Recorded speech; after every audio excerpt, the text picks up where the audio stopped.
Mi padre lo dijo de la misma manera que solía decir: pásame la sal, tu hermana debe 240,000 euros y los vas a pagar tú. No era una pregunta. Ni siquiera era realmente una declaración dirigida a mí, del modo en que te dirigirías a alguien de cuya respuesta no estás seguro. Era un veredicto dictado a alguien que ya había sido condenado en una sala a la que no había sido invitado. Yo solo estaba allí para ser informada. Era un domingo por la tarde de enero. El tipo de enero que Madrid te impone sin disculpas, con un cielo plomizo y un frío seco que más que morder, parece aplastarlo todo con una constancia infinita, como si dispusiera de todo el tiempo del mundo. La cocina de mis padres olía al cocido que mi madre había preparado para una comida que ninguno de nosotros había probado. La comida seguía en la olla. Yo seguía con el abrigo puesto. Llevaba en la casa 11 minutos. Mi padre se sentó frente a mí en la mesa. Mi madre se sentó en la cabecera, más cerca de él que de mí. Tenía las manos en el regazo, ambas, y las miraba como se mira algo que te dice lo que necesitas saber, pero esperas que, si sigues mirando, de alguna manera diga algo diferente. Me fijé en sus manos. Lo archivé en mi memoria. Volvería a ello más tarde. El negocio de Isabel ha fracasado, continuó mi padre. Hay acreedores. Hay cuentas. Algunas de ellas llevan tu nombre desde que fuiste su avalista para aquel préstamo hace 4 años. Hizo una pausa. No la pausa de alguien inseguro. La pausa de alguien que ha organizado sus argumentos de antemano y los está exponiendo. Tal y como yo lo veo, esto es un asunto de familia. Lo arreglamos en familia. Tú lo pagas. Lo dejamos atrás. Y fin de la historia. Le miré. Luego miré a mi madre. Seguía mirando sus manos.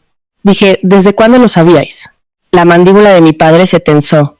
Dijo: eso no es lo importante ahora. Es lo que estoy preguntando. Dijo: Lucía. Solo mi nombre.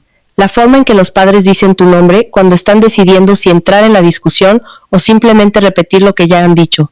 Mi madre no se movió. Dije: ¿desde cuándo, mamá? Finalmente levantó la vista. Había algo en su rostro que no era exactamente culpa ni exactamente miedo, pero que vivía en el mismo vecindario que ambos. Abrió la boca.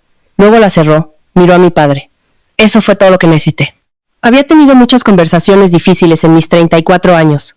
Me había sentado frente a jefes que me decían que el proyecto había salido mal, frente a médicos que me decían cosas que no quería oír, frente a amigos que finalmente habían decidido decir la dura verdad que llevaban meses guardando. Aprendes a leer lo que una habitación está haciendo realmente en lugar de lo que dice que está haciendo.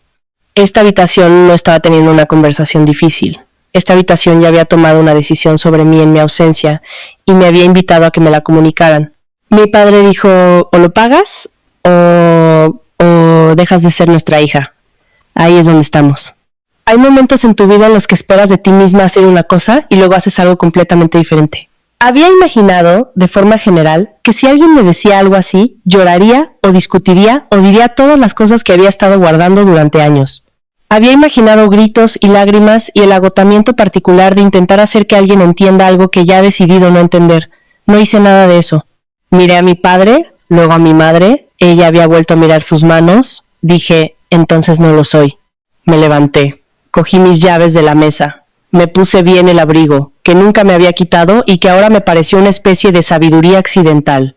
Salí de la cocina, atravesé el salón, pasé junto a las fotos familiares de la pared, el retrato escolar de Isabel, mi retrato escolar, los 4 en alguna Navidad que no podía ubicar, y salí por la puerta principal. No la cerré de un portazo. No había satisfacción en hacerlo. El trayecto a casa duró 14 minutos en una tarde de domingo. Mis manos estaban firmes en el volante, lo que me sorprendió. La radio estaba apagada.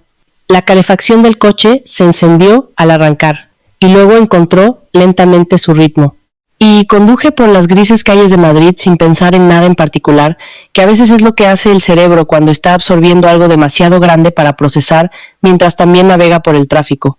Entré en mi piso, colgué el abrigo, fui a la cocina y me quedé de pie junto a la encimera un momento sin encender ninguna luz. Y entonces me senté en el suelo de la cocina con la espalda contra un armario y lloré durante 12 minutos. Sé que fueron 12 minutos porque estaba mirando el reloj del microondas desde donde estaba sentada. No estoy segura de por qué, creo que necesitaba algo que medir. Cuando pasaron los 12 minutos, me levanté del suelo, me lavé la cara en el fregadero de la cocina, me preparé una taza de café, que en realidad no me apetecía, pero que le dio a mis manos algo que hacer. Luego me senté en la mesa de mi cocina, mi mesa de cocina, no la de mis padres, no un lugar donde se me dictaban veredictos, abrí mi portátil y tecleé 3 palabras en la barra de búsqueda: informe de solvencia. Los resultados aparecieron en segundos. Tenía un servicio de monitorización, siempre lo había tenido porque siempre había sido el tipo de persona que presta atención a esas cosas. Hice clic para ver mi informe completo. El sistema extrajo los datos. El número en la parte superior de la página me detuvo. Dejé la taza de café con cuidado, de la manera en que dejas algo cuando no confías del todo en tus manos. No era el número que esperaba. De hecho, no era un número que pudiera haber esperado. No era un número que ocurriera por accidente o por el desgaste ordinario de un año difícil o por una única causa que una persona pudiera señalar y decir, eso de ahí, eso es lo que causó esto. Este era un tipo diferente de número. Lo miré fijamente durante mucho tiempo. Luego cogí mi teléfono y llamé a Marta. La puntuación de crédito en la parte superior del informe era 193 puntos más baja de lo que había sido 3 meses antes. 193 puntos en 3 meses. Ese no es un número que se acumula, no es la erosión gradual de un pago atrasado por aquí, un saldo alto por allá. La fricción ordinaria de una vida ajetreada. Una puntuación de crédito no cae 193 puntos porque te olvidaste de pagar una multa de aparcamiento. Cae de esa manera porque algo ha ido mal a un nivel estructural, algo fundamental, algo que una sola causa no puede explicar. Tiré el café que había hecho por el fregadero y puse una nueva cafetera. Luego volví a sentarme con mi portátil y empecé a revisar el informe línea por línea. Había cuentas que reconocía. Mi hipoteca, el préstamo de mi coche pagado hacía 18 meses y que todavía estaba allí como un buen recuerdo. 2 tarjetas de crédito que había abierto yo misma, ambas con saldos bajos, porque siempre había pagado más del mínimo, siempre, porque ese era el tipo de persona que era, el tipo de persona que leía los extractos, que seguía los saldos, que sabía dónde iba su dinero y por qué. Luego había cuentas que no reconocía. La primera era una línea de crédito para empresas. El nombre de la entidad no me era familiar. El saldo era de 87,000 euros. Miré la fecha de apertura. Hace 3 años. Mi DNI figuraba como prestatario principal. Me quedé muy quieta. Pensé en hace 4 años. El salón de la casa de mis padres, que huele al mismo ambientador de alfombras que ha olido desde 1994. Isabel sentada frente a mí, peinada, su energía con ese tipo de brillo particular que podía encender cuando quería algo, el tipo que te hacía sentir como si fueras la única persona en la habitación que importaba. Había impreso un plan de negocio, 18 páginas encuadernadas con espiral. Había un logotipo, un spa, dijo, en Malasaña, que es la parte de Madrid donde los jóvenes y optimistas van a abrir negocios. Ya había encontrado un local. Ya había hablado con un constructor. Lo que no tenía era un historial crediticio suficiente para obtener un préstamo para empresas. Mi padre dijo, solo tienes que ser su avalista. Es una formalidad. 45,000 euros. Si hace sus pagos, que lo hará, mírala. Mira este plan. Se lo está tomando muy en serio. Ni siquiera te darás cuenta de que firmaste nada. Y si ocurre lo peor, que no ocurrirá, lo arreglaremos en familia. Dije sí, miré los documentos del préstamo, vi la cantidad, 45,000 euros, mi nombre en la línea de avalista, el nombre de Isabel en la línea de prestatario, pedí una copia. Mi padre dijo, por supuesto. Conduje a casa y esperé a que llegara la copia. Nunca llegó. Y me dije a mí misma que insistiría y luego no insistí porque estaba ocupada y porque confiaba en ellos y porque se supone que confiar en tu familia no es lo que te arruina. Volví al presente, al número en mi pantalla. El préstamo que había aceptado avalar era de 45,000 euros. La cuenta frente a mí mostraba 87,000 euros. Una refinanciación que nunca había autorizado, documentos que nunca había firmado o no había firmado a sabiendas y aquí era donde el pensamiento se convertía en algo que no estaba del todo lista para completar, no había firmado en absoluto. Me desplacé hacia abajo. Una segunda cuenta. Otra entidad. Línea de crédito para empresas. Saldo. 61,000 euros. Mi DNI como prestatario principal. Ningún rastro del nombre de Isabel en el resumen. Fecha de apertura. Hace 2 años y medio. Una tercera, 34,000 euros, mismo perfil.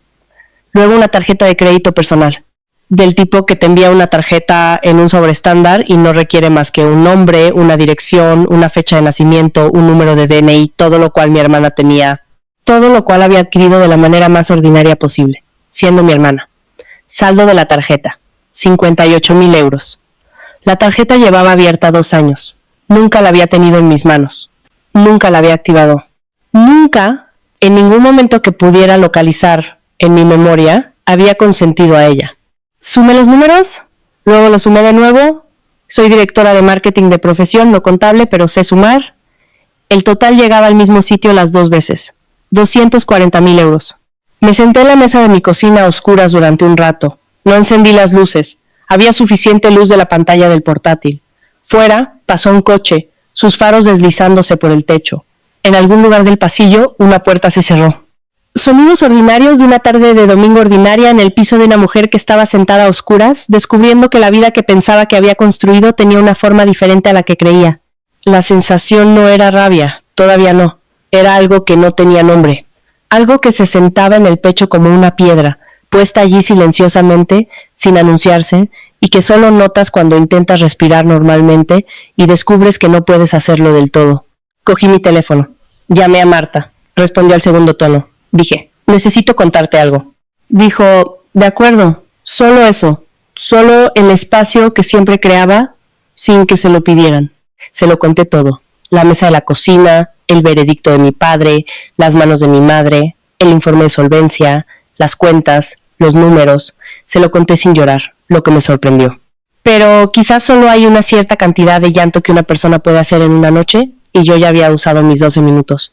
Marta escuchó sin interrumpir, que es una de las cosas que siempre he valorado de ella, la comprensión de que algunas cosas necesitan ser dichas antes de que necesiten una respuesta. Cuando terminé, dijo, voy para allá. Llegó 40 minutos después con una bolsa de comida tailandesa que ninguna de las dos iba a comer, y yo había usado esos 40 minutos para imprimir el informe de solvencia en mi impresora de casa, sus 14 páginas, y para ponerlo sobre la mesa de la cocina bajo la luz del techo. Marta se sentó frente a mí. Repasó las páginas lentamente, como repasa todo, sin prisas, sin fingir preocupación. Observé su cara mientras leía. Es una cara muy difícil de leer, lo cual es parte de lo que la hace buena en su trabajo. Y me dijo muy poco hasta que dejó la última página. Miró las cuentas, miró las fechas, miró la columna donde se listaba la información del prestatario y la columna donde aparecía mi DNI. Luego me miró. Dijo, Lucía, esto no es un problema de aval. Marta dijo, cuéntame cómo se ve esto desde fuera. Así que lo hice. Dije que alguien había tenido acceso a mi información personal, mi número de DNI, mi fecha de nacimiento, mi historial de direcciones, mi firma, al menos una muestra de ella. Ese acceso se produjo a través del préstamo original de hace 4 años, el que acepté, el que firmé de mi puño y letra y vi a mi padre guardar en una carpeta. Después de que se procesara ese préstamo, alguien usó esa información para hacer varias otras cosas. Para refinanciar el préstamo original sin mi autorización, para abrir nuevas líneas de crédito a mi nombre en entidades en las que nunca había entrado, para solicitar una tarjeta de crédito que llegó a una dirección que no era la mía y fue activada por una mano que no era la mía. Marta escuchó. Cuando terminé dijo, ¿cuántas personas tenían acceso a toda esa información a la vez? No respondí. No era necesario. Mientras Marta hablaba haciendo las preguntas metódicas que hace cuando está resolviendo un problema, el tipo de preguntas que provienen de 11 años en recursos humanos y una creencia fundamental de que la información organizada correctamente finalmente te dirá lo que necesitas saber. Me encontré en otro lugar, no fuera de la cocina, no ausente de la conversación, sino arrastrada lateralmente hacia algo que seguía aflorando cuanto más intentaba mirar lo que tenía delante. Tenía 16 años, era mi cumpleaños, la casa de mis padres, la misma alfombra, la misma luz a través de la ventana de la cocina. Mi padre llevaba algo con un lazo que traía del coche. Y por un momento, al llegar a casa del instituto con la mochila todavía puesta, pensé que la cosa con el lazo era para mí. Era un sábado. Mi cumpleaños cayó en sábado ese año. Era una bicicleta, azul, con manillar plateado. La metió por la puerta principal y la dejó en el salón. Isabel, me quedé en la entrada con la mochila puesta.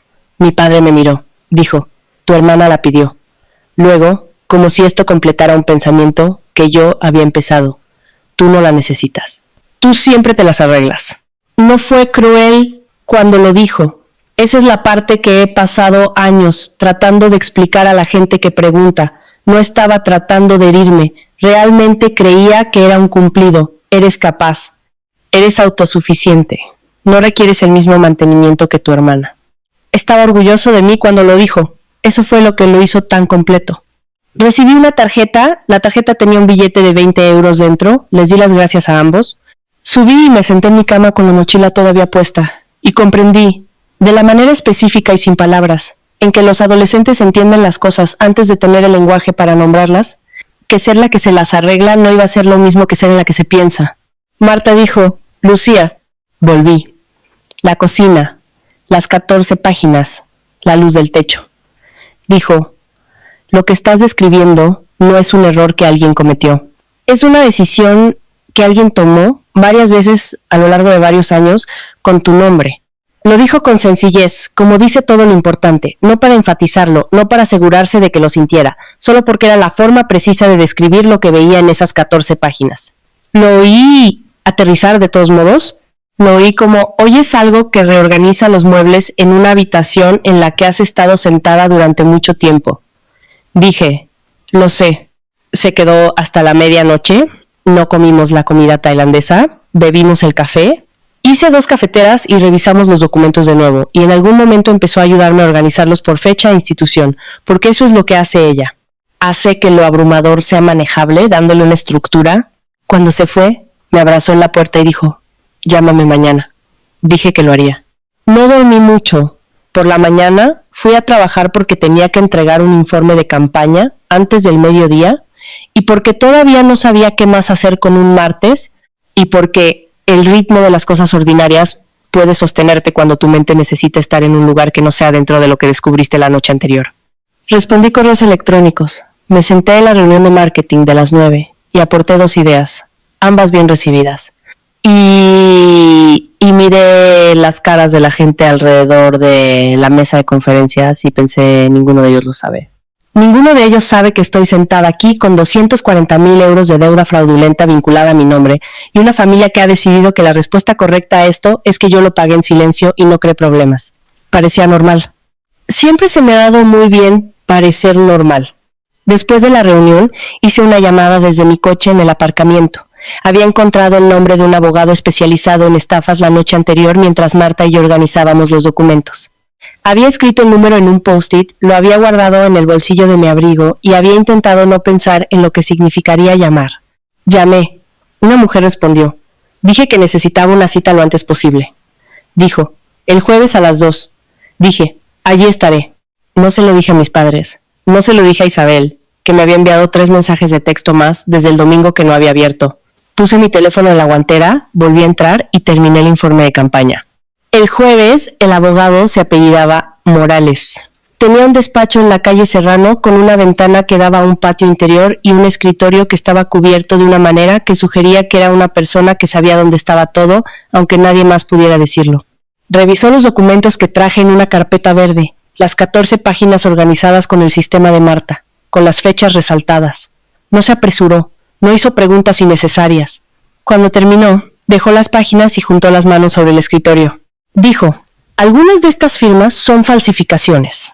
Lo dijo una primera vez y luego un momento después, sin dramatismo, como para asegurarse de que la palabra había sido recibida. ¿Falsificaciones? ¿Dejó que eso se asentara?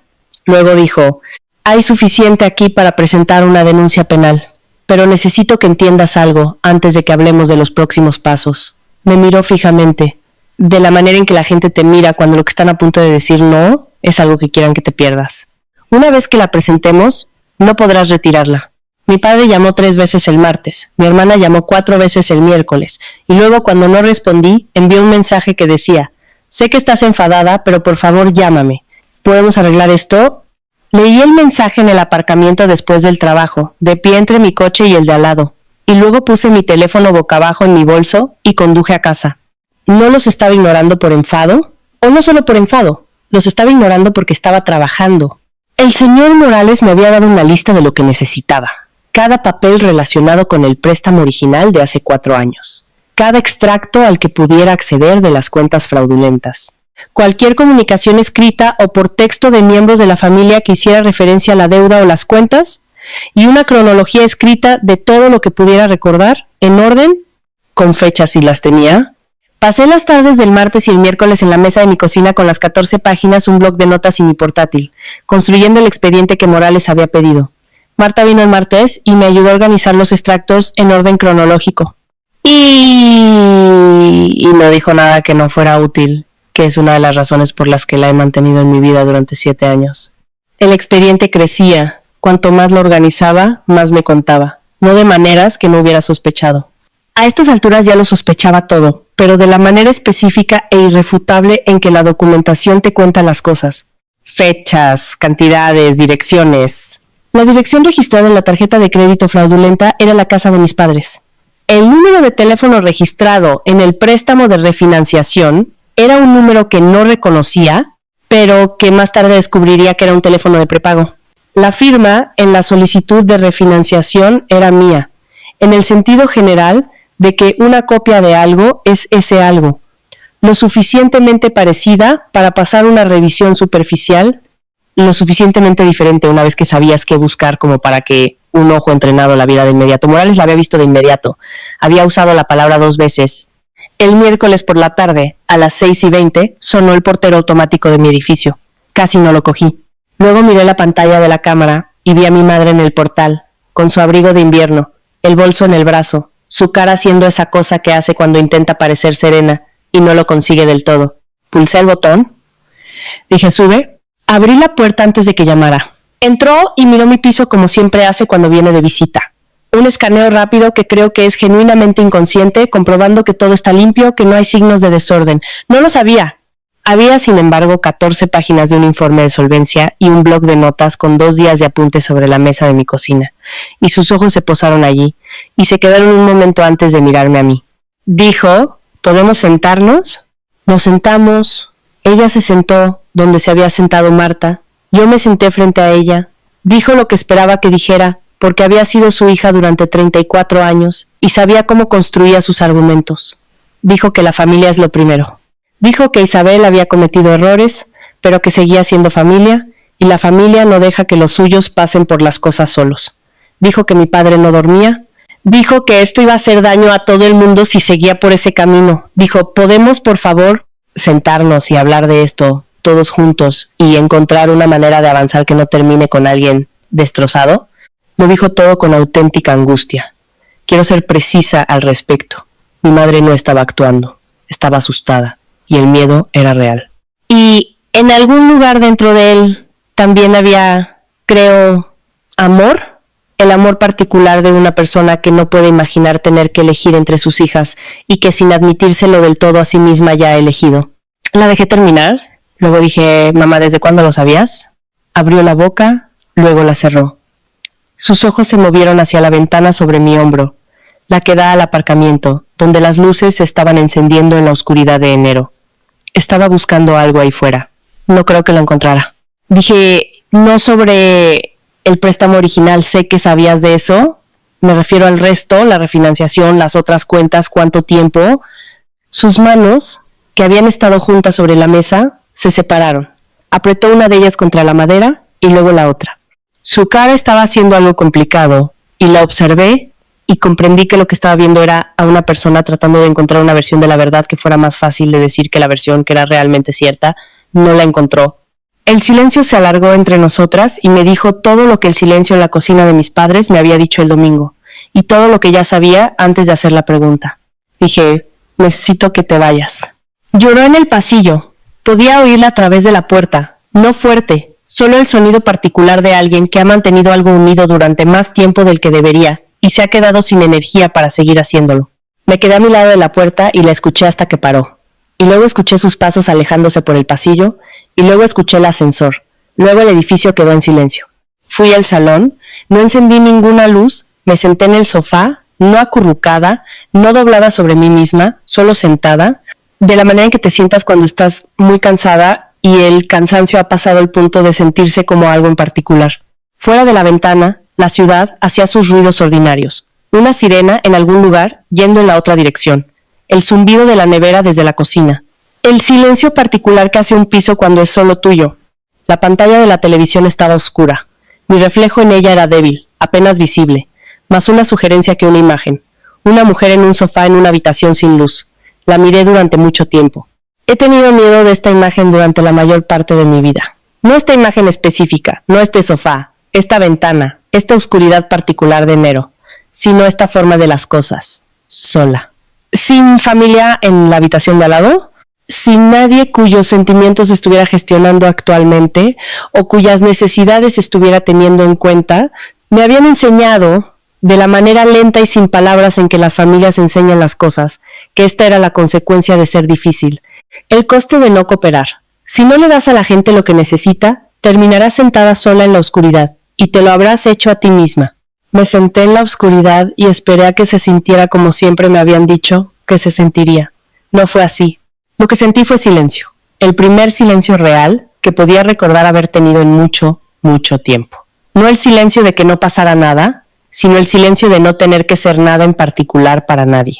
No en este momento, no en esta habitación. Mi piso, mi sofá, mi reflejo en una pantalla oscura, mirándome. Cogí mi teléfono, llamé a Morales. Cuando respondió dije, ¿qué presentamos primero? Marta se fue a medianoche del domingo. La acompañé a la puerta y la vi irse por el pasillo, y me quedé allí un momento después de que el ascensor se cerrara, escuchando el edificio asentarse a mi alrededor. Y luego volví a entrar y no me fui a la cama. Llamé a mi banco esa noche. Quiero ser precisa al respecto, porque la precisión es lo que esa llamada requería y la precisión es lo que obtuvo.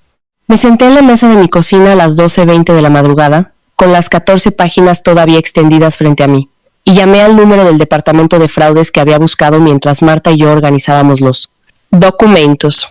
Un representante respondió al cuarto tono. «¿Marcos?», dijo que se llamaba, y lo anoté en mi blog de notas con la hora y la fecha, porque había estado tomando notas y documentando conversaciones desde que tenía 22 años y no iba a parar ahora. Le conté a Marcos lo que había encontrado. Le leí los números de cuenta del informe de solvencia, las entidades, las fechas de apertura. Me guío en el proceso de solicitar un bloqueo de seguridad en mis archivos de crédito con las 3 principales agencias, ASNEF, Experian, Equifax, lo que evitaría que se abriera cualquier nuevo crédito a mi nombre mientras la disputa estuviera activa. Me dio 3 números de caso, uno por agencia, los anoté todos. Me dijo que alguien del equipo de investigación de fraude se pondría en contacto en un plazo de 48 horas laborables. Anoté 48 horas laborables y lo rodeé con un círculo. Colgué a la 1:14 de la madrugada.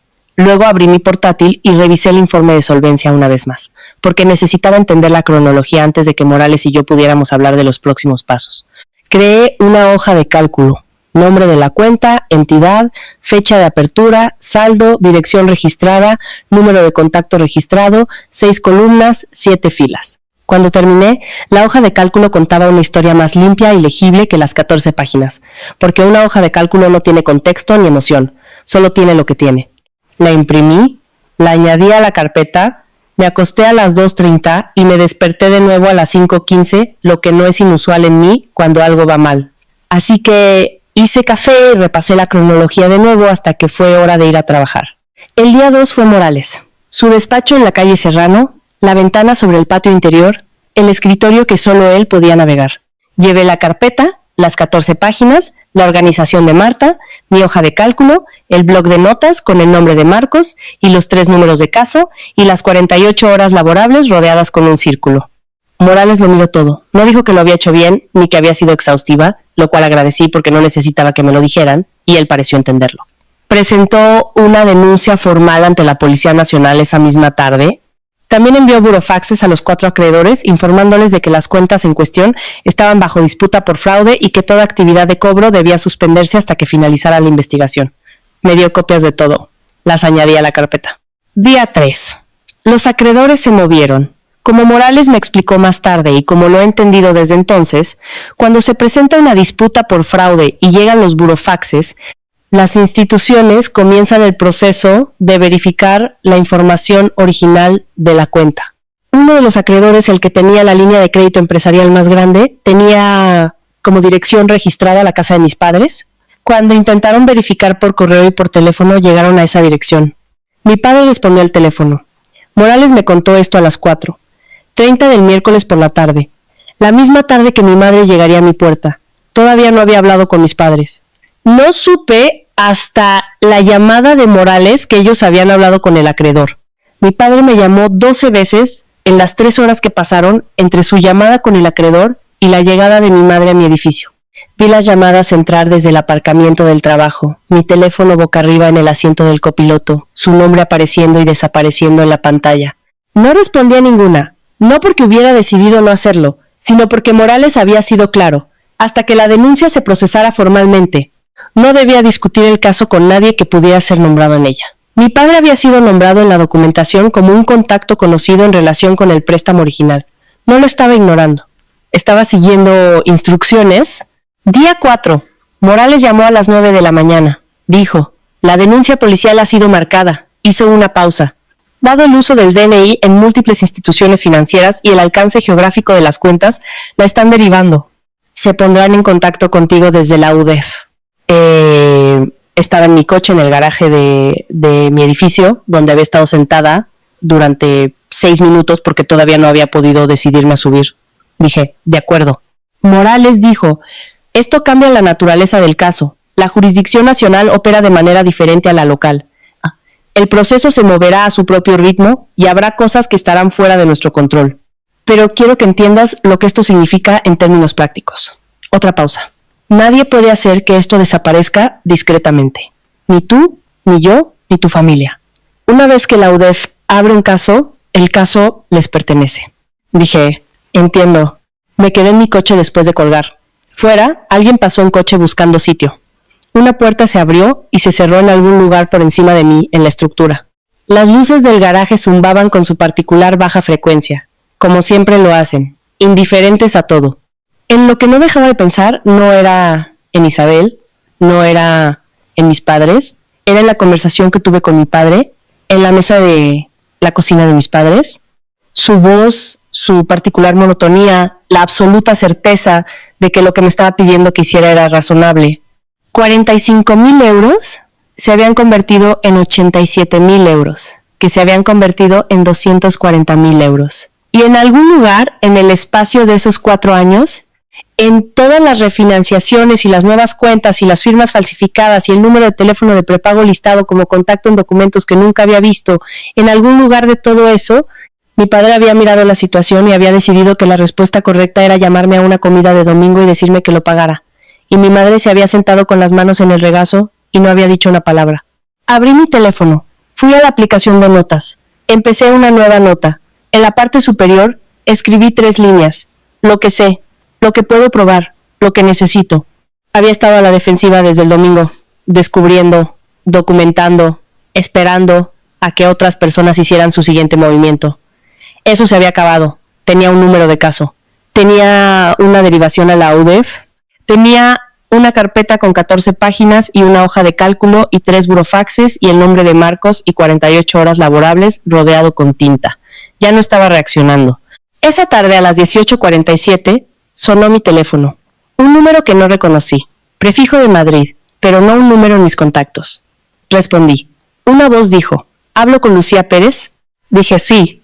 Dijo, soy la inspectora Torres de la UDEF. Me gustaría concertar una hora para hablar. Día 5. La oficina de la UDEF en Madrid está en un edificio deliberadamente anodino. El tipo de edificio diseñado para parecer que podría ser cualquier cosa, lo cual es en sí mismo una especie de declaración. Nunca había estado dentro de uno antes. Me senté en una sala de espera con una fila de sillas atornilladas a la pared y una ventana en el mostrador de recepción hecha de un cristal lo suficientemente grueso como para ver la silueta de la mujer detrás, pero no su expresión. Y pensé en cuánta gente se había sentado en esta misma fila de sillas esperando conversaciones que no esperaban tener. La inspectora Torres salió 2 minutos después de la hora de la cita, lo cual anoté no porque importara, sino porque seguía notándolo todo. Era más baja de lo que había esperado por su voz, con el tipo de postura precisa que proviene de años de moverse por espacios donde necesitas que te tomen en serio. Me estrechó la mano. Me llevó a una habitación que tenía una mesa, 2 sillas y nada en las paredes. La reunión duró 40 minutos. No reconstruiré todo porque la mayor parte fue procedimental. ¿En qué consistiría la investigación? ¿Qué plazos eran realistas? ¿Qué debería y no debería decir públicamente sobre el caso mientras estuviera activo? Torres no hizo promesas. Me dio un número de caso, una línea directa y una carpeta con información sobre qué esperar cuando una investigación de fraude avanza. Habló de la manera en que habla la gente que ha tenido esta conversación muchas veces, y entiende que la claridad es una forma de respeto. Al final pregunté, ¿qué necesito hacer para apoyar la investigación? Me lo dijo, tome notas. He pedido ayuda a lo largo de mi vida profesional, he pedido recursos, he pedido prórrogas, he pedido opiniones sobre problemas que no podía resolver sola, pero hay una textura particular en pedir ayuda con algo que te está sucediendo personalmente, algo que tiene que ver con quién eres y lo que se ha hecho con tu nombre. Siempre me había resultado difícil ese tipo de petición. Requería admitir que habías estado en una posición vulnerable. Requería dejar que otra persona viera la magnitud de lo que había sucedido. Lo pedí de todos modos, Torres respondió. Me fui con la carpeta bajo el brazo, conduje de vuelta a la oficina y llegué a tiempo para una llamada a las 3. Día 5, tarde. Una amiga mía, una mujer llamada Clara, que nos conocía a Isabel y a mí desde que teníamos 20 y pocos años, que ocupaba esa particular posición social de ser cercana a ambos lados de una familia dividida, sin estar aliada con ninguno, me envió un mensaje de texto a las 7 de la tarde. Decía, Isabel me ha pedido que te contacte. Está muy asustada. Quiere hablar contigo. Dice que todo es un malentendido y que necesita una oportunidad para explicarse. Lo leí 2 veces. Luego dejé el teléfono y preparé la cena. No le respondí a Clara. No le respondí a Isabel, cuyo nombre no había visto en el texto, pero cuya voz podía oír en cada palabra. El encuadre particular de un malentendido y una oportunidad para explicarse y especialmente muy asustada, que es el vocabulario de alguien que ha aprendido que la vulnerabilidad, representada en el momento adecuado, es su propia forma de influencia. Cené, lavé el plato, me fui a la cama a una hora razonable y dormí mejor que desde el domingo. Día 6. Mi padre llamó a las 10 de la mañana. Casi no respondí. Luego lo hice porque quería oír cómo sonaba su voz al otro lado de 5 días. Era diferente. La palabra que me viene a la mente es más pequeña. No en volumen, sino en peso.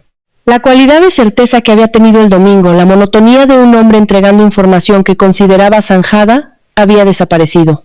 Lo que había en su lugar era algo para lo que no tuve un nombre de inmediato. Me llevó unos segundos de escucha identificarlo. Dijo, Lucía, me gustaría que nos reuniéramos para hablar de esto, como familia, solo hablar. Dije, no hay nada de qué hablar, papá. El proceso está en marcha. Dijo, por favor, una palabra. Había oído a mi padre decir por favor muchas veces a lo largo de mi vida. En cenas, en ferreterías, en conversaciones con extraños donde la cortesía lo requería. No creo haberle oído decírmelo a mí de la manera en que lo dijo esa mañana. No como una cortesía, como una petición de una persona que entendía que la respuesta podría ser no. Dije, ¿le diré a Morales que has contactado? Colgué. Morales envió un burofax a Isabel a su domicilio esa tarde. La carta tenía 2 páginas. Su contenido esencial era simple.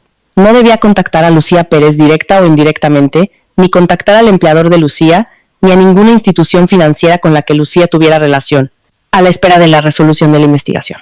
La violación de los términos de la carta sería documentada y denunciada. Morales me envió una copia. La añadí a la carpeta. Día 7. Mañana. Isabel había estado haciendo pagos mínimos en las cuentas fraudulentas a través de una cuenta bancaria separada que estaba a su propio nombre. Un hecho que la revisión de Morales de los documentos originales de los acreedores había revelado. Cuando las cuentas fueron marcadas como disputadas y congeladas, los pagos automáticos que había configurado dejaron de procesarse. 3 cuentas entraron en mora simultáneamente esa mañana, el primer día hábil después de que el bloqueo se hiciera efectivo. Las notificaciones de morosidad se enviaron a las direcciones registradas de cada cuenta. 2 de esas direcciones eran la casa de mis padres. Me enteré de esto por Morales, quien se enteró por un enlace de un acreedor que llamó a su oficina para preguntar sobre el estado de la disputa. Para cuando Morales me lo transmitió, mi padre ya me había llamado 2 veces más esa mañana. No había respondido. En su lugar, llamé a Marta. Respondió en medio de lo que sonaba como su hora de comer, un fondo de conversaciones de otras personas y el ruido ambiental particular de un restaurante del centro. Dijo, ¿cómo estás de verdad? Es el de verdad lo que importa cuando Marta hace esa pregunta. Está distinguiendo entre la versión de la respuesta que está destinada al consumo general y la versión que es cierta. Lo pensé por un momento, que es la respuesta correcta a una pregunta de verdad. Dije, estoy bien, creo que estoy bien. Dijo, sí. Dije, sí. Hubo una pausa en la que pude oírla hacer algo con un tenedor. Dijo, bien. Eso fue todo. Hablamos durante otros 10 minutos sobre algo no relacionado, una reorganización en su empresa, una serie de televisión que había empezado a ver. Cuando colgamos me senté un momento en mi coche en el aparcamiento donde había cogido la llamada y me aferré a ese bien por un momento, al peso sin complicaciones de ello, antes de volver a entrar. Día 7, tarde, estaba en mi escritorio terminando un plan de medios cuando mi teléfono vibró con una notificación de la recepción de mi edificio. Lo había configurado hacía años, una alerta por SMS cada vez que alguien estaba en el portal pidiendo subir. Era una función de conveniencia, en la que nunca había pensado mucho. Pensé en ella ahora. La notificación decía que había visitas preguntando por mi piso. Llamé a la recepción. El conserje, un estudiante universitario llamado Jorge, que trabajaba los lunes y jueves, y que siempre había sido educado de la manera de alguien que ha decidido que la cortesía no le cuesta nada, me dijo que había 5 personas en el portal. ¿5? Dije, ¿puedes describírmelas? Lo hizo. Un hombre mayor, una mujer más joven que había estado llorando, un hombre con la mujer joven que la sujetaba del brazo, una mujer mayor, diferente de la primera, que había dicho que estaba allí para ayudar. Conocí a los 5. Dije, que suban. Abrí la puerta antes de que llamaran. Estaban de pie en el pasillo, en la configuración en la que se pone la gente cuando ha llegado a un lugar junta, pero no está del todo segura de que debería haberlo hecho. Isabel al frente, David justo detrás de ella, con una mano en la parte baja de su espalda, mi padre a la izquierda, mi madre detrás de él y tía Patricia en el borde del grupo, de la manera en que se pone la gente cuando ha venido a ayudar y ya se está arrepintiendo. 5 personas en el pasillo de un edificio en el que nunca habían estado, en una ciudad que solo visitaban cuando la ocasión lo requería, en enero, a una hora del día en la que ninguno de ellos estaría aquí de otro modo. Los miré. Ellos me miraron. No me moví del umbral. No dije entrad. No de inmediato. Y nadie avanzó. Nos quedamos allí un momento. Yo a un lado del umbral. Los 5 al otro. Y comprendí que este era un momento que había pasado mucho tiempo temiendo. No fue lo que había esperado. Di un paso atrás. Los dejé entrar. Isabel empezó a hablar antes de cruzar completamente la puerta. Había estado llorando recientemente, esa rojez particular alrededor de los ojos que permanece un rato después de que el llanto cesa. Y tenía el aspecto de alguien que había estado ensayando qué decir, pero cuyo ensayo se estaba desintegrando en tiempo real. Las palabras salieron rápidas. Dijo malentendido, dijo error, dijo nunca quise que llegara tan lejos. Dijo, pensé que podría arreglarlo antes de que nadie se enterara. Pensé que el negocio iba a mejorar, pensé que había tiempo. Dijo, sé que esto parece malo, pero necesito que escuches lo que realmente pasó. Habló durante un rato, la dejé. Mi tía Patricia dijo, cuando Isabel se detuvo para tomar aire, lo que todos esperamos es que podamos sentarnos y resolver esto juntos como familia. ¿Hay opciones aquí que no tienen que terminar como están yendo las cosas? Mi padre dijo, lo que sea que necesites para arreglar esto, Lucía, encontraremos la manera de hacerlo, todos juntos. Me miró de la manera en que no me había mirado el domingo. No desde la posición de alguien que emite un veredicto, sino desde la posición de alguien que entendía, quizás por primera vez, que los veredictos también podían emitirse en la otra dirección. Solo dinos lo que necesitas. Mi madre se quedó detrás de él y no habló. Esperé hasta que la habitación se quedó en silencio. Esto tomó más tiempo de lo que uno podría esperar. Isabel llenaba el silencio por reflejo, como hacen algunas personas, y Patricia intentaba mantener abierto un espacio de negociación que ya estaba cerrado. Y mi padre tenía más que quería decir. Esperé a que todo se agotara. Cuando lo hizo, dije voy a deciros algo y necesito que lo escuchéis con claridad. El pasillo todos seguían de pie, ninguno se había sentado, yo no les había ofrecido dónde sentarse, se quedó en silencio. Dije, hace 3 días el caso fue derivado a la UDEF, ya me he reunido con una inspectora, ya he proporcionado toda mi documentación. El caso tiene un número de sumario y un investigador asignado. Isabel emitió un sonido. Continué. Una investigación de fraude de la UDF no es una disputa personal. No funciona como está funcionando esto ahora mismo, con 5 personas en un pasillo pidiéndome que reconsidere. La decisión sobre cómo proceder ya no me pertenece. Pertenece al sistema judicial. No puedo llamar a la inspectora Torres y decirle que he cambiado de opinión, porque así no funcionan las investigaciones. ¿Y por qué no he cambiado de opinión? Hice una pausa. Dejé que eso se asentara. Demasiado tarde dije, no es una amenaza, Es un hecho. Lo que sucedió a continuación ocurrió por etapas, de la manera en que las cosas se derrumban cuando han estado sostenidas durante mucho tiempo por una estructura que nunca fue tan sólida como parecía. Isabel se sentó en el suelo de mi pasillo. No dramáticamente, no un colapso tanto como un ceder, de la manera en que una persona se sienta cuando sus piernas simplemente han dejado de cooperar. David bajó con ella, una rodilla en el suelo, su mano en su espalda. Ella hizo el sonido que había oído a través de la puerta el miércoles por la tarde cuando mi madre había estado en el mismo pasillo y había llorado, pero diferente. El llanto de mi madre había sido el sonido de alguien que había mantenido algo unido y se había quedado sin energía. El de Isabel era algo más crudo, el sonido de alguien que había estado corriendo con fuerza durante 4 años y había chocado contra un muro, y ahora estaba al otro lado del muro sin nada con lo que seguir corriendo. Mi padre se sentó, no en el suelo. Al principio se apoyó contra la pared y luego sus piernas se dieron como las de Isabel y se sentó en el suelo de mi pasillo con la espalda contra la pared y la cara entre las manos. Tenía 63 años. Había trabajado en la misma fábrica durante 27 años antes de que cerrara. Había construido una terraza en la parte trasera de su casa con sus propias manos durante el verano que yo cumplí 12. Nunca en mi vida lo había visto sentarse en un suelo. Patricia dijo algo. No recuerdo qué fue. Fue el tipo de cosa que la gente dice cuando se ha quedado sin lenguaje para lo que realmente está sucediendo. Entonces mi madre habló. Todavía estaba de pie. Sus manos, que habían estado a sus costados, se movieron, no para alcanzar a nadie, solo para moverse, de la manera en que se mueven las manos cuando la persona a la que pertenecen está tratando de encontrar la forma correcta para lo que está a punto de decir. Me miró, solo a mí, no a mi padre, ni a Isabel, ni a Patricia. Y su voz era muy baja. Dijo, debería habértelo dicho. Hace 2 años, cuando me enteré de la refinanciación, supe que no estaba bien. Supe lo que había hecho y me dije a mí misma que no era tan grave. Me dije que lo iba a devolver. Me dije. Se detuvo. Empezó de nuevo, más despacio. Debería habértelo dicho. Lo siento. Miré a mi madre. Le creí. Quiero ser precisa al respecto porque creo que importa. Creí que lo sentía. Creí que lo había sabido y había elegido no decírmelo y había pasado 2 años viviendo con esa lección y que lo siento que estaba diciendo ahora no era una actuación, era real. No cambió nada. Dije, lo sé. Luego dije, necesito que os vayáis todos ahora. Nadie discutió. Eso fue lo increíble. No había anticipado que, llegado el momento, con el número de caso y la derivación a la UDE y la carpeta que Morales había construido y el sonido de Isabel en mi suelo, no quedaría nada con lo que discutir.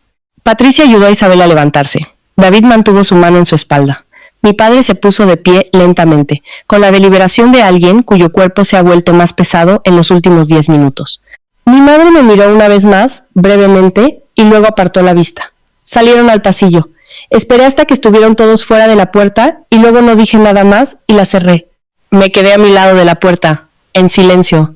Luego me deslicé hacia abajo hasta que estuve sentada en el suelo, con la espalda contra la puerta, de la misma manera que me había sentado en el suelo de mi cocina hacía 7 días, después de conducir a casa desde la de mis padres, con las manos firmes y un pecho que aún no había entendido lo que acababa de suceder.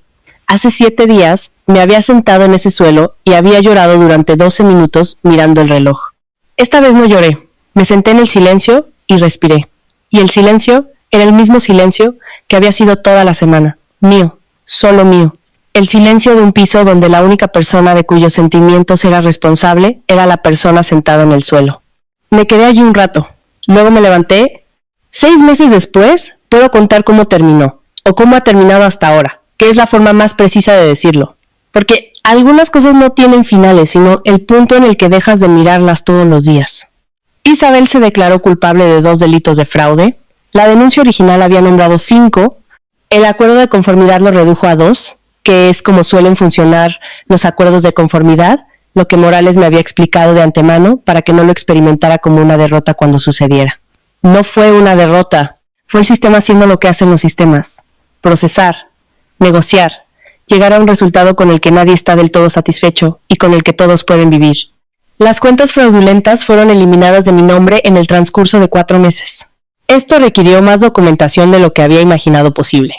Cartas, declaraciones juradas, burofaxes a 7 instituciones diferentes, un formulario que tuvo que ser notariado y luego presentado a 2 agencias diferentes, y un proceso de seguimiento que Morales gestionó con la misma paciencia organizada que aportaba a todo. Cuando finalmente se completó, Mi puntuación de crédito era 11 puntos más alta de lo que había sido antes de que todo esto comenzara. Encuentro ese hecho absurdo de la manera en que solo las cosas verdaderas pueden serlo. Mis padres todavía viven en la casa en Madrid donde crecí, en el mismo barrio, en la misma calle. Hablo con ellos, no a menudo, no extensamente, no con la facilidad que creo que una vez esperé que finalmente se desarrollara entre nosotros. Si simplemente seguía apareciendo y siendo fiable y dándole suficiente tiempo para verme correctamente, esa facilidad no se desarrolló. He dejado de esperarla. Lo que tenemos en su lugar es una relación que es honesta sobre sus propios límites, que es más pequeña de lo que quería y más sostenible de lo que teníamos antes, y que, cuando la examino cuidadosamente, prefiero a la alternativa. Isabel y yo no hemos hablado, no sé si lo haremos. Llevo esa pregunta abierta como se lleva algo que pertenece a una versión futura de ti misma. No negándote a mirarla, no evitándola, simplemente entendiendo que la respuesta no está disponible todavía, y que exigirla prematuramente solo produciría una falsa. Marta me lleva a tomar el brunch el primer sábado de cada mes a un sitio en la Latina que tiene buenos huevos y mal aparcamiento, y un camarero que ha trabajado allí el tiempo suficiente para saber nuestro pedido. Marta discute cada vez sobre el porcentaje de la propina, no porque no esté dispuesta a dar una buena propina, sino porque cree que el cálculo propuesto por la cuenta es matemáticamente inexacto y tiene la intención de dejar claro ese punto independientemente de si a alguien le interesa escucharlo. Ella es exactamente quien siempre ha sido. Soy consciente del regalo tan particular que es eso. Es sábado por la mañana ahora, en enero de nuevo. La luz que entra por la ventana sobre el fregadero de mi cocina en enero es pálida y muy honesta. El tipo de luz que no favorece a nada, pero hace que todo parezca exactamente como es. Estoy en la mesa de mi cocina con una taza de café. No tengo que estar en ningún sitio durante las próximas 3 horas. No hay nadie cuyo estado de ánimo esté rastreando. Nadie cuya reacción esté precalculando. Nadie en la habitación de al lado cuyos sentimientos constituyan un sistema meteorológico para el que deba prepararme. Estoy en la mesa de mi cocina. Es mía. Alguien me preguntó no hace mucho si estaba enfadada. Era una persona que conocía el esquema general de lo que había sucedido, no todos los detalles, ni la hoja de cálculo, ni el número de caso, ni los burofaxes, solo la forma, y que intentaba, creo, entender cómo una persona supera algo así sin que le deje una marca. Pensé en la pregunta un rato antes de responder qué es lo que la pregunta merecía. Les dije que era libre. Me miraron de la manera en que la gente te mira cuando la respuesta que has dado no encaja en la forma de la pregunta que hicieron. Dijeron que no entendían la diferencia. No lo expliqué, no porque no pudiera, sino porque he aprendido que algunas cosas no se traducen bien en explicaciones, que la experiencia de ellas es la única prueba de que la cosa es real. Y que tratar de describir la experiencia a alguien que no la ha tenido es como tratar de describir un color, puedes decir las palabras no son el color. Lo que podría haberles dicho, si hubiera querido intentarlo, que la ira sigue mirando a la cosa que te hirió, sigue en relación con ella, sigue dejándola ocupar el centro del marco. Que la libertad no es la ausencia de lo que sucedió, sino la ausencia de lo que sucedió como el hecho principal de tu vida. Que puedes saber algo completamente, cada detalle, cada número de cuenta, cada falsificación, cada domingo por la tarde en una cocina en enero, y que ya no sea lo que más suena en la habitación. Que llamé a mi banco esa noche porque había dejado de esperar a que alguien más lo arreglara. Que presenté la denuncia porque la alternativa era ser alguien que sabía que se había cometido un delito contra ella y elegía el silencio de todos modos, lo que me habría convertido en una versión de la cosa que más temía llegar a ser, que dije demasiado tarde porque lo era. Que me levanté del suelo. No soy la misma persona que era en la cocina de mis padres ese domingo. No estoy segura de poder encontrar el camino de vuelta a ella, aunque quisiera. Ella pasó 34 años creyendo que el camino más fiable para ser amada era no necesitar nada y no pedir nada y encargarse de todo y quedarse. Me quedé durante mucho tiempo. El café está caliente. La luz a través de la ventana es lo que es. Fuera, el perro de alguien está ladrando a algo y un coche sale marcha atrás de una plaza y la maquinaria ordinaria de un sábado por la mañana funciona sin requerir nada de mí. Cojo la taza con ambas manos, me quedo aquí. Si alguna vez has sido la responsable, la que se las arreglaba, la que nunca pedía demasiado, aquella con la que la familia contaba en silencio, sin decirlo nunca en voz alta, entonces ya sabes algo que Lucía tuvo que aprender por las malas. Ser fiable no es lo mismo que estar a salvo. Las personas que dependen de tu fiabilidad no siempre son las mismas personas que la protegerán. Lo que la historia de Lucía nos enseña es específico y práctico. Tu nombre en un documento es tu responsabilidad legal, independientemente de quién te pidió que lo firmaras o de cuánto confiaras en ellos. Ser avalista no es un favor. Es un compromiso financiero con consecuencias reales. Y en el momento en que descubres que esas consecuencias se han ampliado sin tu conocimiento, lo más amoroso que puedes hacer por ti misma es denunciarlo de inmediato y dejar que el sistema haga aquello para lo que fue diseñado. No hay nada cruel en protegerte de un delito. No hay nada desleal en decir la verdad. La lección más difícil vive debajo de la legal. Es esta. Las personas que te quieren no necesitan tomar prestado tu nombre. No necesitan tu silencio. No necesitan que pagues por lo que rompieron. ¿Alguna vez te han pedido que cubras a alguien de tu familia a un coste que solo tú entendías? ¿Alguna vez has dicho que sí cuando todo en ti decía que no porque creías que eso era lo que el amor requería? Si la historia de Lucía te suena familiar, no estás sola. Y si suena como algo que todavía estás viviendo, no es demasiado tarde para tomar una decisión diferente